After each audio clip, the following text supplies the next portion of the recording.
이번 총선에서 가장 우습게 된 사람은 새누리당과 여론조사 회사입니다. 여론 못 읽는 여론조사, 정당별 의석 접전지 조사 모두 빗나갔다, 이렇게 나왔습니다. 자, 휴대폰을 조사 못해서 집 전화로만 조사해서 한계가 있다. 이택수 리얼미터 대표가 SNS에 반성문을 업계를 대신해서 사과한다, 관련 법 개정이 필요하다 이랬는데요. 자, 이렇게 이 법 개정이 되지 않아서 안 됐다는 부분에 저는 100% 인정을 합니다. 그렇지만은 여론조사 회사들도요, 과연 이 여론이 왜곡되는데 일조한 일도 없는지에 대해서 한번 자성을 해야 될 문제도 있다고 봅니다. 왜냐하면 여론조사가 한국 사회에서 여론조사가 여론을 오히려 만들어가는 일은 정말로 없었는가에 대해서 겸하게 스스로를 한번 돌이켜볼 필요도 있다고 봅니다. 그러다 보니까 정말로 여론조사 회사들이 진정한 여론을 갖다가 파악하겠는데 필생의 목표였다면 전부 다 이 개정하자고 했을 건데요. 지금 같은 깜깜이 여론조사가 더 편리했을 일도 저는 많았다고 봅니다. 자, 여론조사에는 책임이 따릅니다. 여론조사에서 누가 이기고 있고 누가 어떻고 여론이 어떻다 놓으면요, 그것은 사회적으로 큰 책임이 따르는 겁니다. 그 발표에 대해서 잘못된 것일 때 어떻게 책임을 질 건가. 정말 여론조사를 규칙에 정해진 대로 제대로 모집단을 만들고 거기에서 샘플을 제대로 추출을 하고, 그리고 그 샘플에 있어서 각자 정해진 기준만큼을 했는가. 안 그러면 제대로 응답률이 떨어지고 샘플을 채우지 못했을 때 무슨 가중치를 두고 이렇게 장난치지 않았는가 하는 부분에 대해서 한번 반성을 할 필요가 있죠. 틀려도 이렇게 틀리는 것은 여론조사가 아니지 않습니까? 저 같은 경우에서요, 저는 계속 새누리당이 가반수 가면 다행이다 했고 더민주당이 125석에서 115석이라고 이야기를 했습니다. 물론 안철수 국민의당에 대해서는 저도 별로 좋아하지 않는 개인적인 문제가 있기 때문에 낮추어 봤다라는 부분에 대해서는 인정을 합니다. 그럼 저는 여론조사가 아니고 제 감정이니까 그럴 수 있죠. 하지만 더민주당이 좀 많이 얻을 것 같고 수도권에서 더민주당으로 표가 모일 것 같고 새누리당 지지자가 투표하러 가지 않는 사람이 굉장히 많을 것 같다는 것은 제가 일선에서 피부로도 충분히 느꼈기 때문에 그렇게 예측을 할 수 있었는데요. 그걸 여론조사로 밥을 먹고 사는 사람들이 160에서 180을 이야기했어야 되겠습니까? 그것은 지금과 같은 깜깜이 여론조사가 여러가지로 편리했기 때문에 그랬을 수도 있다라는 겁니다. 자, 여론조사 회사들요, 법 개정을 요구하면 대신에 저도 법 개정 해줘야 된다고 생각합니다. 여론조사를 앞으로 어떻게 하고 편법은 어떻게 동원하지 않고 어떻게 투명하게 하고 또 여론조사 업계를 어떻게 자정하겠는가 하는 부분에 대해서요, 스스로 자기 문제들에 대해서도 이야기해야 할 때가 되었다고 봅니다.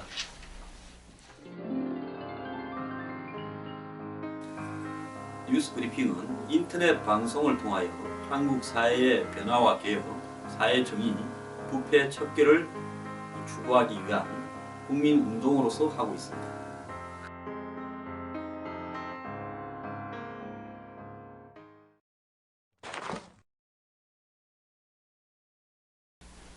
박원순 시장은 약자를 위하는 분으로 저는 생각을 하는데요. 과연 박원순 시장이 되고 난 이후에 서울시 노숙자 문제가 해결되었는가에 대해서 한번 돌이켜 봐야 될 때라고 봅니다. 왜 제가 노숙자 문제를 거론하는가 하면 한 사회에서 사람이 인간다움을 누리지 못하고 가장 동물적인 단계, 어떻게 보면 뭐 집에서 사는 동물보다도 더 못한 단계에 떨어지는 것이 노숙자입니다.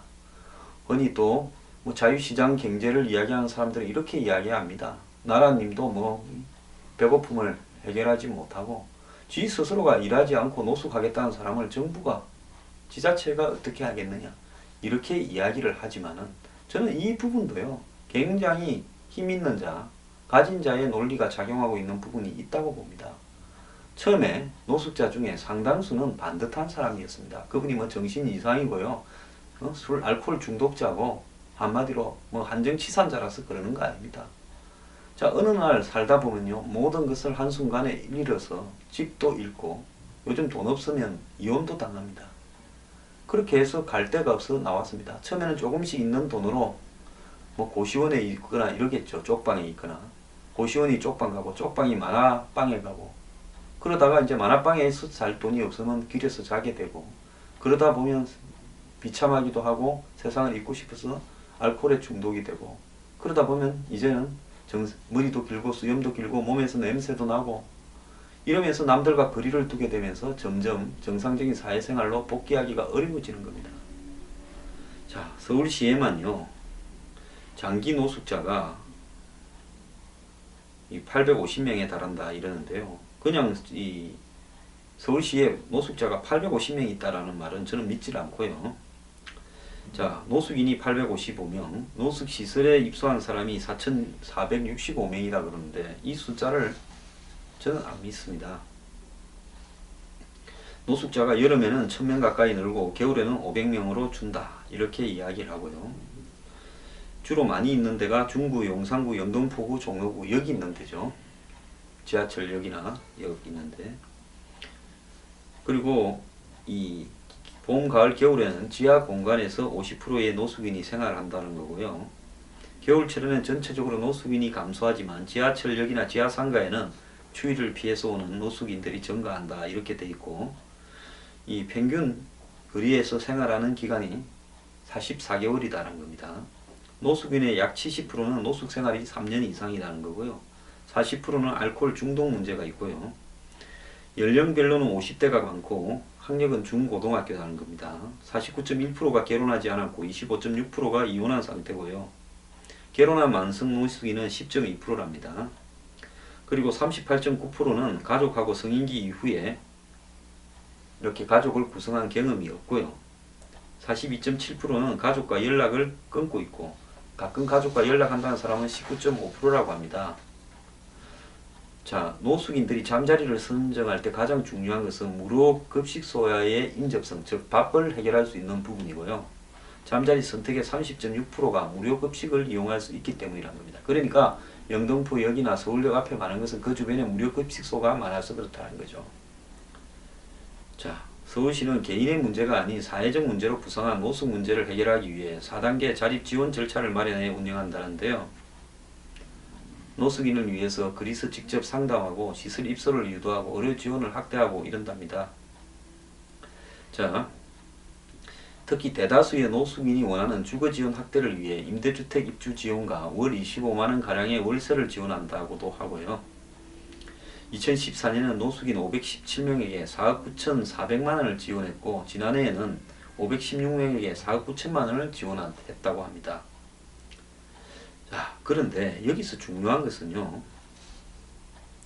노숙인에게 뭐 공공 일자리도 883개, 민간 일자리 913개를 지원했다는데, 그리고 신용회복도 돕는다 그러는데요. 중요한 것은 노숙인들을 갖다가 과연 이렇게 지원을 해서 그 중에 이런 프로그램을 거쳐서 얼마가 정상적으로 사회로 복귀하고 있는가에 대한 어떤 일정의 매뉴얼이 만들어져야 된다는 겁니다. 돈 얼마 쓰고 어디 얼마 쓰고 얼마 쓰고 하는데 실질적으로 노숙인들에게 그렇게 효용성이 있는가에 대해서는 좀 의문입니다.